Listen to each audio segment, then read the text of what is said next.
accidente. ¿De quién era el cuerpo en ese ataúd? Esa persona jamás esculpió ninguna gran obra de arte, ni escribió algún extraordinario libro, ni era un condecorado héroe de guerra. ¿Quién fue ese hombre a quien estaban rindiendo homenaje póstumo? Pues fue un simple empleado público del Departamento de Servicios Foráneos de los Estados Unidos que había muerto en Trípoli, Italia, y había sido enterrado en suelo italiano. Con el consentimiento del gobierno italiano, desenterraron su cadáver y lo trajeron a los Estados Unidos para enterrarlo en suelo norteamericano.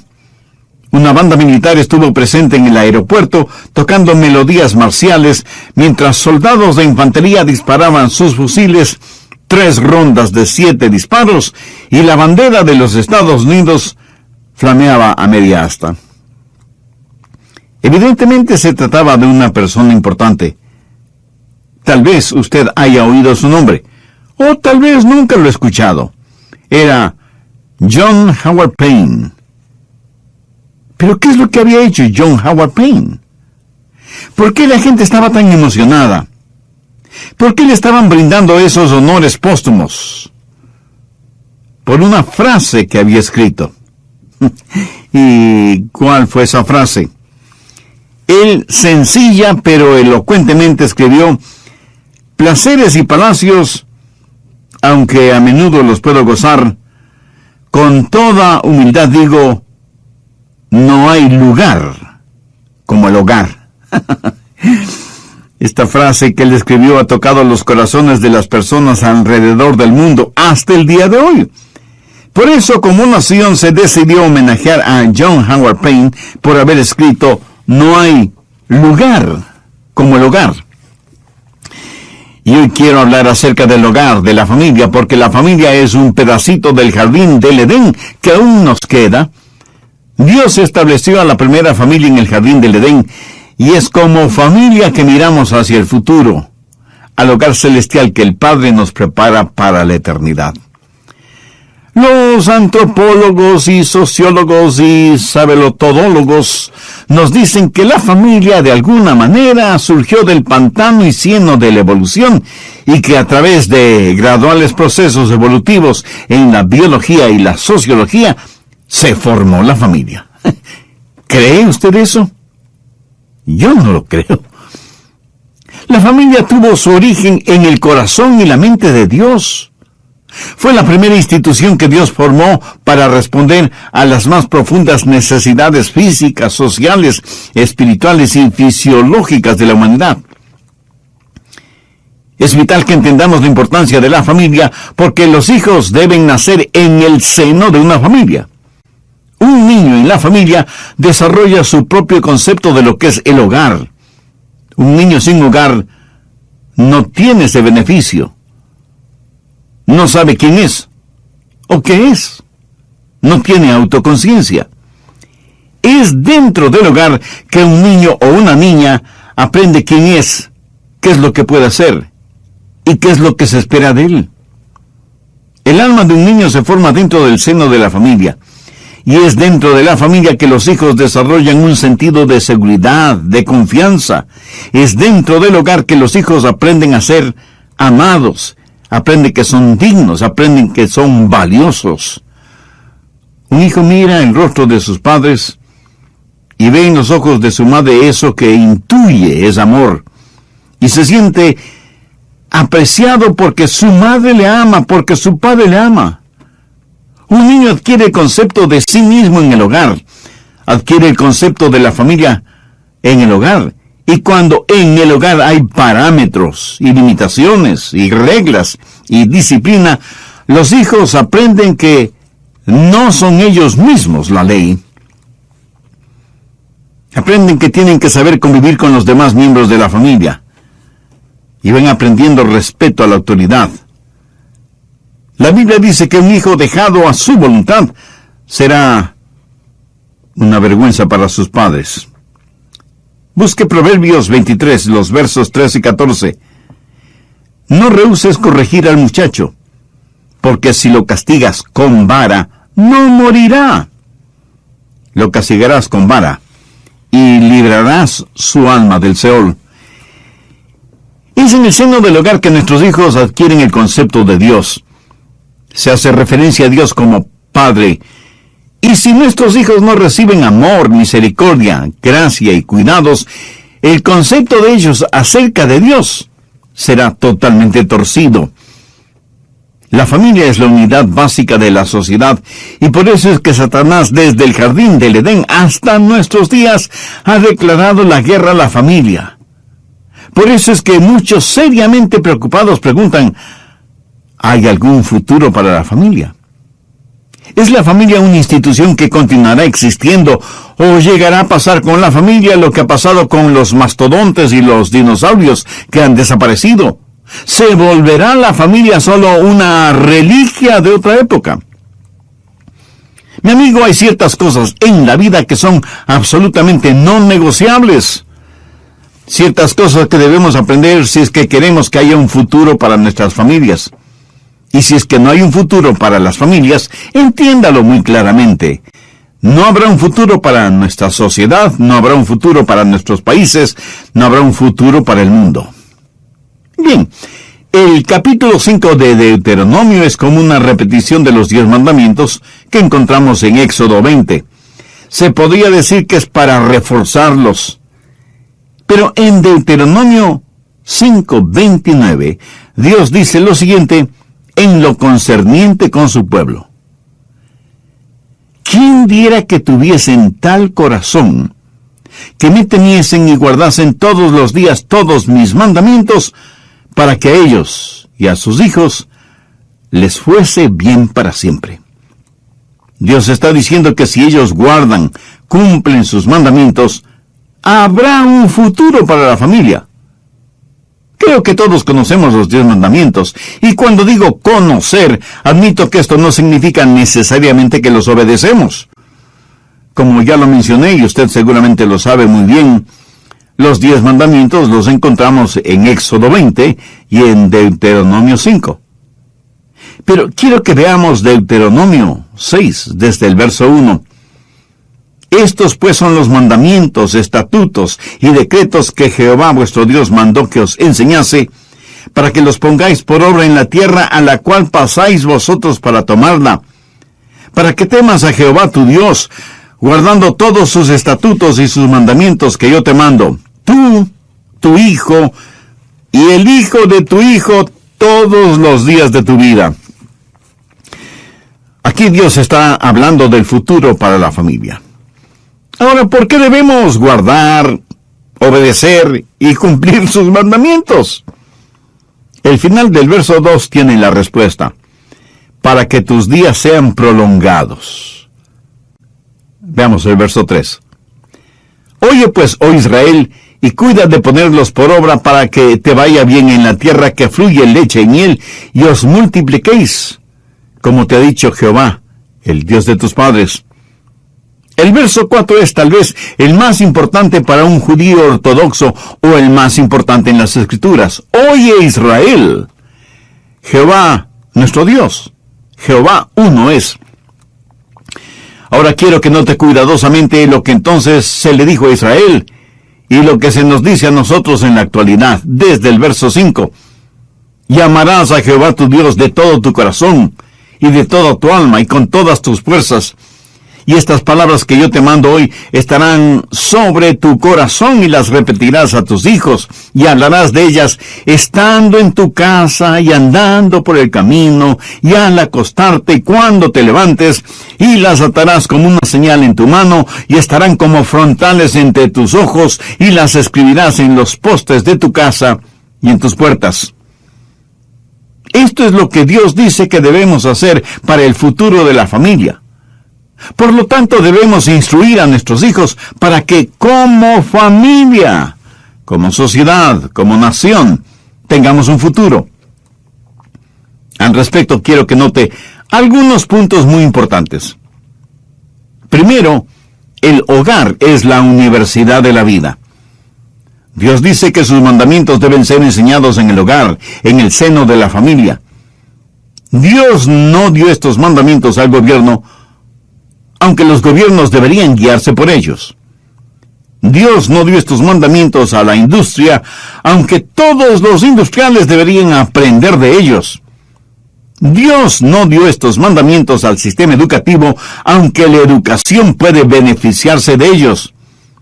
Dios dio estos mandamientos a la familia. Entiende el texto y el contexto para que no tenga ningún pretexto. El plan prioritario de Dios es que la fe debe ser transmitida de los padres a los hijos. Nuestros hijos deben ver nuestra fe en Dios, en todo lo que hagamos, en todo lo que decimos. La atmósfera o medio ambiente en el cual nuestros hijos crecen debe estar saturada de piedad, basada en el cumplimiento de los 10 mandamientos. Y porque la familia es el centro, el corazón, el núcleo, el diablo ha declarado una guerra feroz y sin cuartel contra la familia. Segundo, los padres son los profesores en esta universidad. Los padres, y con esto quiero decir papá y mamá, son los profesores. Mire la primera parte del verso 7. Y las repetirás a tus hijos. En algunas versiones bíblicas, la palabra repetirás está traducida muy correctamente como enseñarás. ¿Sabe lo que muchas veces es un delincuente juvenil? Es un jovencito o una jovencita tratando de actuar como sus padres. Muchas veces hablamos de hijos irresponsables cuando el verdadero problema son los padres irresponsables. Padres y madres que no hacen lo que deberían hacer como padres y han botado a la basura sus responsabilidades.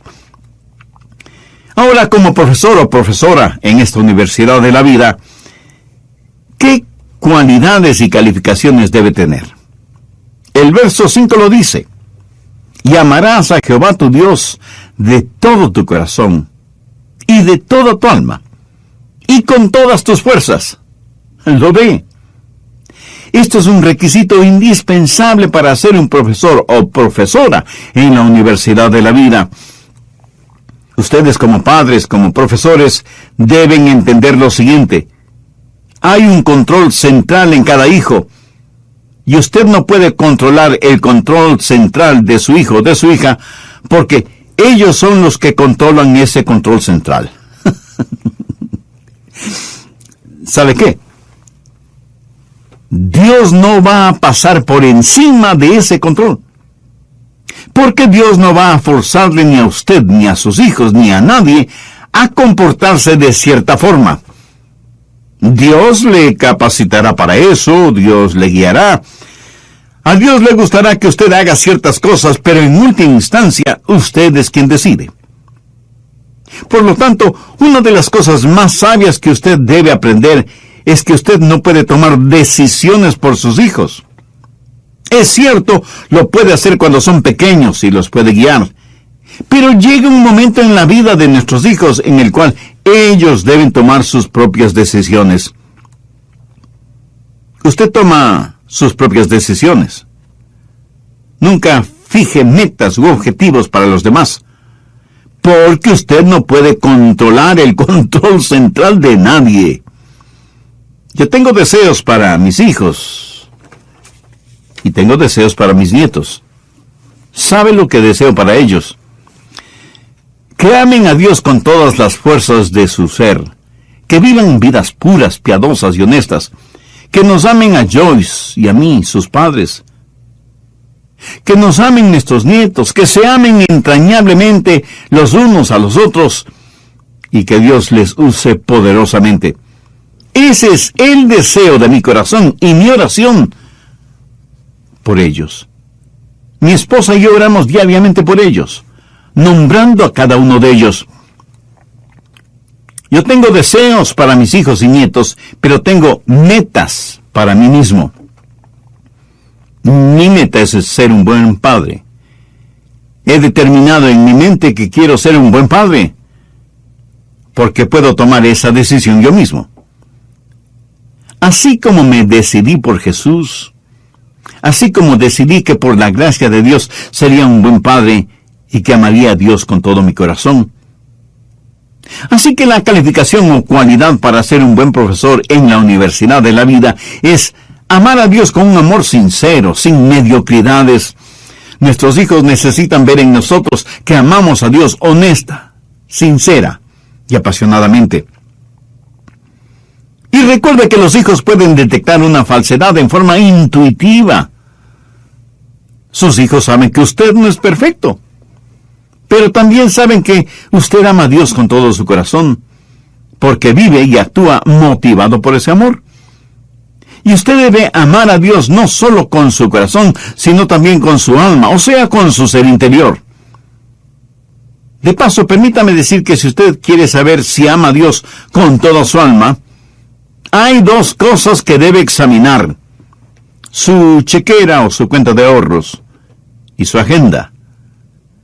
La primera para saber en qué está invirtiendo el dinero, y la segunda para saber en qué o cómo invierte su tiempo, para saber qué es lo que realmente tiene importancia para usted. Sus hijos deben saber que no hay ningún rincón en su vida que tenga el rótulo de privado, aún para Dios. Y esto tiene que ver con lo que lee, la música que escucha, sus canales favoritos en la televisión, las páginas de la internet que consulta, las diversiones que tiene, etc. Comenzaré haciendo un breve resumen de lo que estudiamos en el programa anterior en relación con el futuro de la familia. Dije que la familia es la unidad básica de la sociedad y por eso es que Satanás, desde el jardín del Edén hasta nuestros días, ha declarado la guerra a la familia. Por eso es que muchos seriamente preocupados preguntan: ¿hay un futuro para la familia? ¿Es la familia una institución que continuará existiendo? ¿O llegará a pasar con la familia lo que ha pasado con los mastodontes y los dinosaurios que han desaparecido? ¿Se volverá la familia solo una reliquia de otra época? Amigo, hay ciertas cosas en la vida que son absolutamente no negociables. Ciertas cosas que debemos aprender si es que queremos que haya un futuro para nuestras familias. Y si es que no hay un futuro para las familias, entiéndalo muy claramente, no habrá un futuro para nuestra sociedad, no habrá un futuro para nuestros países, no habrá un futuro para el mundo. Y vimos ya dos principios importantes. Primero, el hogar es la universidad de la vida. Y segundo, los padres son los profesores en esta universidad. Tercero, los 10 mandamientos son el plan de estudios. En el capítulo 5 de Deuteronomio tenemos los 10 mandamientos. Y en el capítulo 6 dice que los padres deben enseñar esos mandamientos y estatutos a sus hijos y nietos. Ahora, permítame decir algo en forma muy enfática. Los 10 mandamientos no son accidentales ni incidentales, son fundamentales, dados primordialmente a los padres para que los enseñen a sus hijos y nietos en el seno de la familia. Estos mandamientos son sólidos como el acero, pero no son frías y rígidas restricciones. Son leyes liberadoras de vida. Son las paralelas sobre las cuales el tren de la vida con el núcleo de la familia debe recorrer. En la actualidad, muchos cristianos evangélicos están molestos y se quejan porque los 10 mandamientos ya no se exhiben en los salones de clases de escuelas y colegios. Y estoy de acuerdo en que eso es muy triste. Pero pregunto, ¿cuántos de ustedes tienen los 10 mandamientos en la sala o el dormitorio de sus hijos, o aunque sea en el garaje o el sótano de su casa? O en algún lugar en donde constantemente todos los miembros de la familia puedan leerlos. Al respecto, Dios les dio a los israelitas órdenes concretas y precisas. Veamos Deuteronomio 6:9. Y las escribirás en los postes de tu casa y tus puertas. ¿Para qué? Pues para que todos los miembros de la familia, al salir de la casa o al entrar en la casa, pudieran leerlos. Dios nos ha dado los 10 mandamientos como directrices espirituales y morales, y nunca tendremos familias exitosas a menos que les enseñemos los parámetros divinos a nuestros hijos y nietos.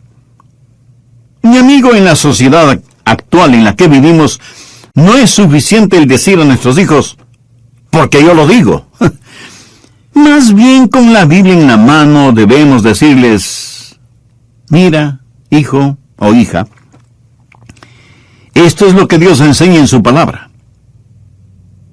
Ahora, esto no significa que usted no ponga ciertos límites, porque si nuestros hijos no tienen ciertas reglas, ciertas restricciones, van a crecer con un sentido de inseguridad. Y desde ya debo decirles que ellos empujarán y probarán esos límites. Eso es normal y natural, y no hay nada de malo en eso. Eso es instintivo en la vida. Así que no se sorprenda ni se escandalice, ni piense que sus hijos están tratando de pisotear su autoridad cuando ellos empujan esos límites. Están tratando de ver cuán firme es usted en hacer respetar esas reglas.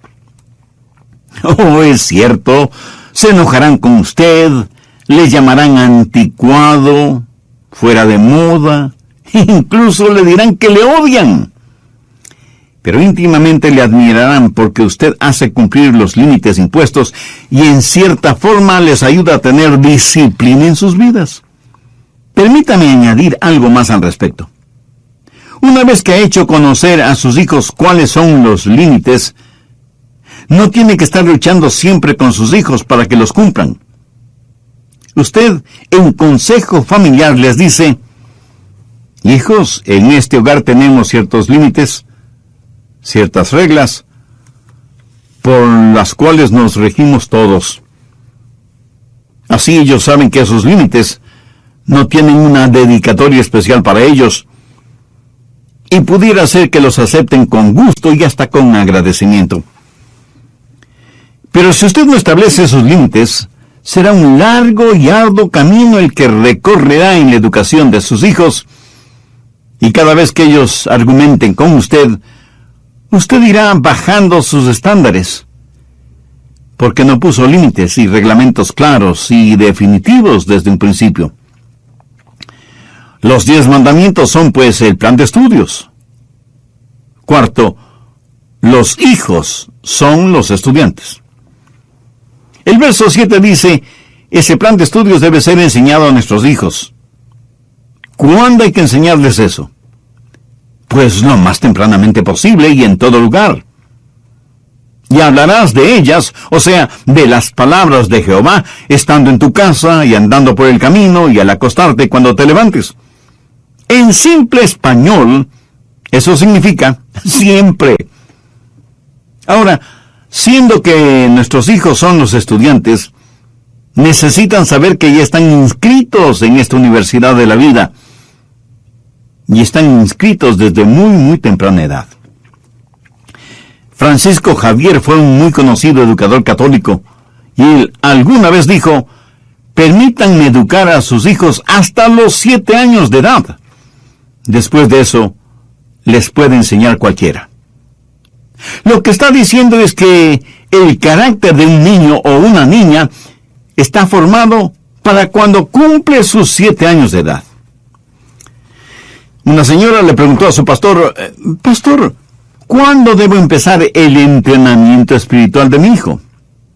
Y el pastor a su vez le preguntó, ¿y qué edad tiene su hijo? Ella le dijo, pues, tiene 5 años de edad. Y el pastor, sin ningún titubeo, le dijo, hermana, usted está atrasada 5 años.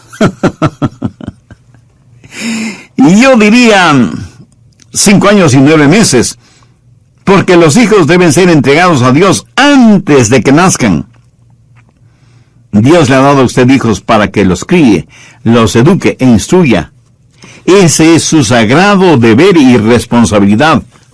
No es la responsabilidad ni del gobierno ni de la iglesia, de la denominación que sea, el criar a sus hijos. Quinto, la vida es el laboratorio. Veamos nuevamente Deuteronomio 6, los versos del 7 al 9. Y las repetirás a tus hijos, y hablarás de ellas estando en tu casa y andando por el camino, y al acostarte, y cuando te levantes, y las atarás como una señal en tu mano, y estarán como frontales entre tus ojos, y las escribirás en los postes de tu casa y en tus puertas. ¿Cómo se debe enseñar la palabra de Dios? Primero, la palabra de Dios debe ser enseñada convincentemente. ¿Qué es lo que dice el verso 6? Y estas palabras que yo te mando hoy estarán sobre tu corazón. Y no se necesita ser un científico para entender que si la palabra de Dios no está en su corazón, pues usted no tiene nada para enseñar. Porque como bien dice el refrán popular, nadie puede dar lo que no tiene, ni enseñar lo que no sabe. Aunque ahora, en nuestro mundo actual, se puede hacer lo primero, y con falsos diplomas académicos, aún los ignorantes están enseñando su ignorancia. Si usted como padre o como madre creyente quiere enseñar honestamente a sus hijos y nietos la palabra de Dios, primero asegúrese de que usted conoce los estatutos, las órdenes, los mandamientos y en general la palabra de Dios. El Salmo 112, los versos 1 y 2 dicen: Bienaventurado el hombre que teme a Jehová, y en sus mandamientos se deleita en gran manera. Su descendencia será poderosa en la tierra. La generación de los rectos será bendecida. ¿Sabe que mi esposa y yo no solo oramos por nuestros hijos y nietos, sino también por nuestros bisnietos? Aunque a lo mejor no lleguemos a conocerlos en la tierra. Porque ellos serán nuestra semilla, nuestros descendientes en este mundo. Segundo, la palabra de Dios debe ser enseñada creativamente. El verso 7 dice:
y las repetirás a tus hijos, y hablarás de ellas estando en tu casa, y andando por el camino, y al acostarte, y cuando te levantes.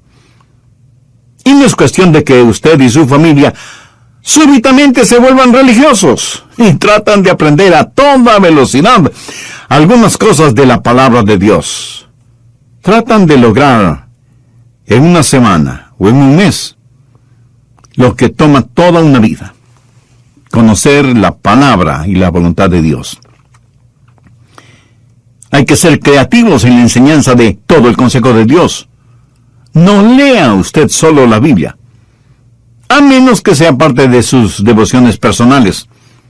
Pero cuando está con toda su familia, asigne a cada miembro de su familia, incluyendo a los hijos que ya saben leer, una porción bíblica o un versículo. Cuénteles historias bíblicas como cosas reales y creativos al presentar sus ideas en todos los niveles de la actividad humana. ¿Somos nosotros, llenos del Espíritu de Dios, menos creativos que ellos? Hay que enseñar la Biblia creativamente. Tercero, hay que enseñar la palabra de Dios consistentemente. ¿Cuántos de ustedes son consistentes y diligentes enseñando, instruyendo a sus hijos? Busque Isaías 28, los versos 9 y 10.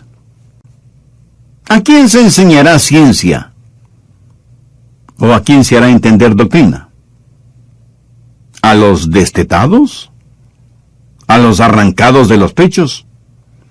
Porque mandamiento tras mandamiento, mandato sobre mandato, renglón tras renglón, línea sobre línea, un poquito allí y otro poquito allá. Mi amigo, esa es la forma de enseñar la palabra de Dios. Ahora reconozco que esto no es nada fácil, pero ninguna cosa que realmente vale la pena es fácil. Pero la fuerza acumulativa de esta forma de enseñanza será extraordinaria, con dividendos espirituales eternos. Cuarto, hay que enseñar la palabra de Dios conversacionalmente. El versículo 7 dice, y hablarás de ellas. No es cuestión simplemente de decir palabras, sino que esas palabras sean parte inteligente de nuestras conversaciones. Y si ustedes son padres o ya son abuelos que conocen a Dios, encontrarán cada oportunidad, cada día, para conversar con otros acerca de la palabra de Dios. Pero, por sobre todas las cosas, no administre la palabra de Dios como si es que estuviera dando a sus hijos, nietos o vecinos un purgante o aceite de bacalao. Y cuando hable de las cosas de Dios, no lo haga como si estuviera dictando una cátedra.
Ni los profetas, ni Jesús, ni los apóstoles lo hicieron así. ¿Qué razón tiene usted para tener poses académicas cuando está conversando acerca de la palabra de Dios? Verá, la fe es captada tanto como... Los judíos, sobre todo los ortodoxos, tienen unas pequeñas cajitas llamadas filacterias, que contienen porciones de la Biblia. Las llevan amarradas en la mano izquierda o sobre la frente entre sus ojos. ¿Por qué lo hacen? Porque para ellos esto tiene un significado muy profundo que algo debe enseñarnos a nosotros. La palabra de Dios entre sus ojos sobre la frente simboliza que todo lo que uno piensa debe estar controlado por la palabra de Dios. Y la palabra de Dios amarrada en la mano quiere decir que cualquier cosa que uno haga debe estar dirigido por la palabra de Dios. Pero aquí hay un principio muy importante. La palabra de Dios debe ser evidente. Mire lo que dice el verso 9, y las escribirás en los postes de tu casa y en tus puertas. En otras palabras, la atmósfera de su hogar debe prácticamente enseñar la palabra de Dios.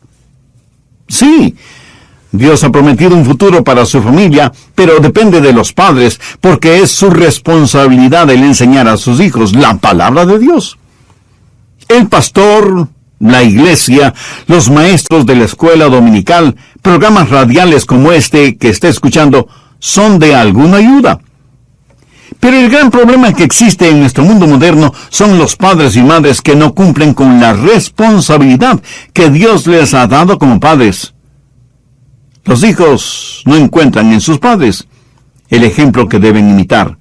Y una sociedad que diariamente trata de eliminar todo vestigio de Dios y de su palabra del contexto cotidiano no es el mejor ejemplo para nuestros hijos. ¿Tiene usted un propósito para vivir y una esperanza para morir? ¿Quiere tener poder espiritual en su vida. Todo llega cuando Jesucristo es una realidad en nuestra vida. Si esto no es cierto en su vida, le invito a orar conmigo la siguiente oración. Querido Dios, sé que me amas y quieres perdonarme y salvarme. Y yo necesito ambas cosas, perdón y salvación, porque soy un pecador. Y mi pecado lo que merece es tu juicio. Pero vengo a implorar tu misericordia. Señor Jesús, tú pagaste la